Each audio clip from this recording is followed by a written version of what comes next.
ETF index mutual funds నేర్చుకుని stock మార్కెట్లో రాణించాలనుకుంటున్నారా? వెంటనే ఈ నెంబర్కి కాల్ చేయండి. నమస్తే సార్. నమస్తే అండి. సార్, సేవింగ్ అకౌంట్ గురించి మాట్లాడుకుంటే చాలామంది సేవింగ్ అకౌంట్లో లక్షల లక్షల డబ్బులు పెట్టి ఉంచేస్తూ ఉంటారు. మరి దానివల్ల రెవెన్యూ అనేది తక్కువగా వస్తుంది అనేది ఒక టాక్ అయితే ఉంది. అది ఎంతవరకు కరెక్ట్ అంటారు? బేసికల్గా సేవింగ్ అకౌంట్లో మనీ మీరు మన ఐడియల్గా పడేస్తానన్నప్పుడు బ్యాంకు వడ్డీ రేట్లు నీకు ఎంత వస్తాయో కనుక్కోవటం చాలా ఇంపార్టెంట్ అనమాట. హెచ్డిఎఫ్సి లాంటి పెద్ద పెద్ద బ్యాంక్స్ కూడా లేదు, నీకు 2.5% కంటే ఎక్కువ ఇవ్వవు. సంవత్సరానికి 2.5 వస్తాయి. కొన్ని బ్యాంక్స్ అయితే స్మాల్ ఫైనాన్స్ బ్యాంక్స్ కొన్ని, లేదా ప్రైవేట్ బ్యాంక్స్ కొన్ని అయితే మాత్రం చిన్న మాత్రం నీకు 6% కూడా ఇస్తాయి సేవింగ్ అకౌంట్లో.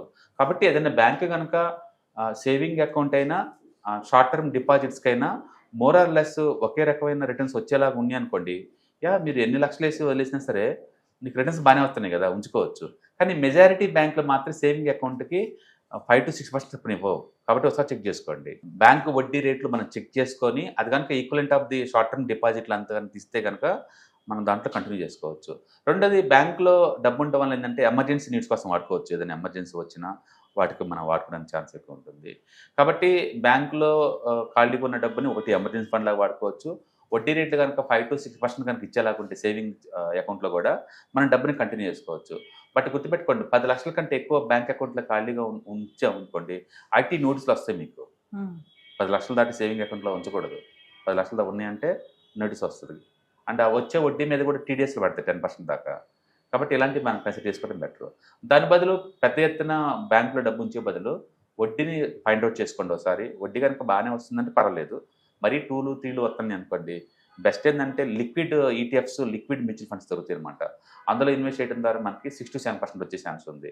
లేదా ఇంకొంచెం ఎక్కువ రిటర్న్స్ రావాలి అనుకుంటే మనకి ఆర్బీఐ ఫ్లోటింగ్ బాండ్స్ ఉంటాయి, లేదా సీనియర్ సిటిజన్ సేవింగ్ స్కీమ్స్ ఉంటాయి.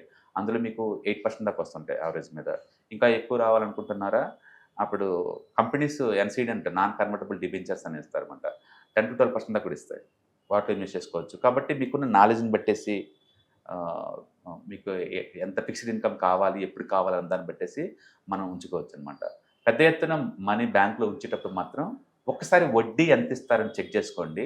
అండ్ పెద్ద పెద్ద బ్యాంక్స్ పెద్దగా ఇవ్వవు, చిన్న బ్యాంకులో ఎక్కువ ఇస్తాయి అనమాట. అది కనుక 5 to 6% equivalent of the short term డిపాజిట్గా ఇచ్చే అంత ఉందంటే మాత్రం ఉంచుకోవచ్చు, తప్పేం లేదు. బట్ మరీ 1 or 2 ఇస్తుంటే మాత్రం better to close. Even SBI కూడా 2.5 కన్నా ఎక్కువ ఇవ్వదు. చాలామంది లక్షలు పెట్టేసి వదిలేస్తారు గాలికి, అలా తప్పు.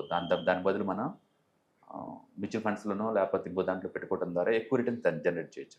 అంటే అలా స్టోరేజ్ లాగా ఉంచకుండా మనం పెట్టి తీస్తూ ఉండడం ఏమైనా బెనిఫిట్స్ ఉంటాయి? అదే ఈవెన్ 1 డేలో ఉన్నా సరే నీకు 1 డే వడ్డీ ఇస్తారు. ఎంత వడ్డీ ఉంటే అంత, ఎంత ఉన్నా ఇస్తారు దాని తగ్గట్టే. బట్ నేను అంటుంది ఏంటంటే అది మరీ 2% ఉన్న చోట మనీ ఎందుకు ఉంచాలి మీరు ఐడియల్గా. అందుకే అంటే liquid ETFs, liquid mutual funds అవి కొన్నారనుకోండి, మీకు 6% దాకా వస్తుంది కదా. బ్యాంక్ కి రూల్స్ చాలా తేడా ఉంటుంది, చాలా బాగుంటుంది. నేను చెప్పేది ఎస్బీఐ అండ్ హెచ్డిఎఫ్సి బ్యాంకులు అయితే నీకు 2.5% కన్నా ఎక్కువ రావు సేవింగ్ అకౌంట్లో, రావు. కొన్ని బ్యాంకులు అయితే 6% కూడా ఇస్తారు. ఐడిబిఐ ఎగ్జాంపుల్ మీరు గూగుల్లో హిట్ చేయండి, ఒకసారి వడ్డీ రేట్ చెక్ చేసుకోండి. సేవింగ్ అకౌంట్ ఇంట్రెస్ట్ రేట్స్ ఎంత అంటే అది కనుక ఎనీవేర్ బిట్వీన్ 5 to 6 ఉందనుకోండి, it look like short term bank deposits కదా, ఉంచుకోవచ్చు, తప్పేం లేదు. బట్ అది 1 or 2% ఇస్తుందంటే better to close it and move to the best interest giving banks అని. అంటే మన యూపీఐ పేమెంట్స్కి లింక్ అయిన అకౌంట్ అయితే ఉందనుకోండి సార్, మరి సైబర్ ఫ్రాడ్స్ కూడా జరిగే ఛాన్సెస్ ఉంటాయా? Cyber security is different. అది నేషనల్ బ్యాంక్స్ ఏదైతే మనకేం చెప్పండి, వడ్డీ రేట్లు ఎక్కువ ఉన్న ఏ బ్యాంక్ ఉందో చూడండి సేవింగ్ అకౌంట్. జస్ట్ గూగుల్లో హిట్ చేయండి highest saving account interest rates in India government bank అని కొట్టేది వస్తుంది కదా లిస్ట్. ఇంటి దగ్గరలో ఏ బ్రాంచ్లో చూసుకోండి, అక్కడికి వెళ్ళి ఒకసారి అకౌంట్ ఓపెన్ చేస్తారు, అంతే కదా. అంతే. ఇవాళ రేపట్లో అన్ని ఫెసిలిటీస్ చేయమండి. ఒకసారి యూపీఐకి లింక్ పెట్టుకున్న తర్వాత బ్యాక్గ్రౌండ్లో ఏ బ్యాంక్ ఉంటే ఏమని మనకి. Thank you sir. Hi, markets చాలా వాలటిలిటీ ఉన్నాయని భయపడుతున్నారా? మార్కెట్ ఆల్ టైమ్ హైలో ఉందని దూరంగా ఉండాలనుకుంటున్నారా? ఏది రైట్ టైం మార్కెట్లో ఎంటర్ అవడానికి, ఏది బెస్ట్ టైం మార్కెట్లోంచి బయటకు పోవడానికి తెలుసుకోవాలనుకుంటున్నారా? మార్కెట్లో mutual funds, ETFs, index funds ద్వారా మనీ మేక్ చేద్దాం అనుకున్నారా? ఇలాంటి మీ డౌట్స్ కి క్లారిఫికేషన్ కోసం ఈ webinar. ETFs, index funds and mutual funds కోర్సులో జాయిన్ అవ్వండి, మీ డౌట్స్ క్లారిఫికేషన్ చేసుకోండి. Every month Saturday, Sunday and Monday conduct చేసే ఈ కోర్సులో మీకు ఈటీఎఫ్స్ అంటే ఏంటి, ఇండెక్స్ ఫండ్స్ అంటే ఏంటి, మ్యూచువల్ ఫండ్స్ అంటే ఏంటి, different type of ETFs, index funds, mutual funds అంటే ఏంటి, ఇందులో ఇన్వెస్ట్ చేయడం ద్వారా లాంగ్ టర్మ్ లో వెల్త్ ఎలా క్రియేట్ చేసుకోవాలా, షార్ట్ టర్మ్ లో ఎలా వెల్త్ క్రియేట్ చేసుకోవాలా, ఎనీబడి కెన్ ట్రేడ్ ప్రోగ్రామ్ ఎలా పార్టిసిపేట్ చేయాలా, ఇలాంటి అన్నిటికీ మీకు ఆన్సర్ దొరుకుతుంది. కాబట్టి మీకు ఎవరికన్నా ఇలాంటి వాటిలో వెల్త్ క్రియేట్ చేయాలని కనుక ఇంట్రెస్ట్ కనుకుంటే కింద స్క్రోల్ అవుతున్న నెంబర్ కి కాల్ చేయడం ద్వారా మీ సీట్ ని బుక్ చేసుకోండి. Thank you.